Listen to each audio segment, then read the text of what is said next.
ಇಂದು ಗುರುವಾರ ಜಯಪ್ರಕಾಶ್ ನಗರದಲ್ಲಿ ಜಾರಗನಹಳ್ಳಿ ಪಾರ್ಕ್ ಬಳಿಯ ಚಿಕ್ಕಸ್ವಾಮಿ ಲೇಔಟ್ನ ಗ್ಯಾರೇಜ್ನಿಂದ ಬೈಸಿಕಲ್ ಕಳವಾಗಿದೆ.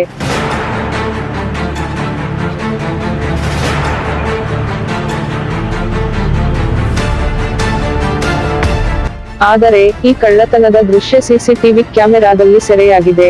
ಈ ವೇಳೆ ಕಳ್ಳನನ್ನು ಸ್ಥಳೀಯ ಯುವಕ ಎಂದು ಗುರುತಿಸಲಾಗಿದೆ. ಹಾಗೂ ಪೊಲೀಸ್ ಠಾಣೆಯಲ್ಲಿ ದೂರು ಕೂಡ ದಾಖಲಾಗಿದೆ.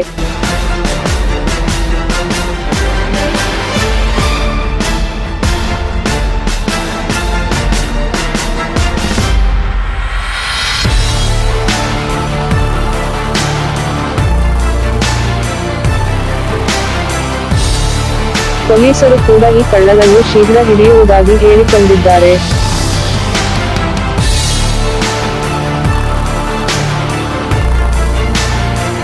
ಬ್ಯೂರೋ ವರದಿ 24 ಗಂಟೆಗಳ ಲೈವ್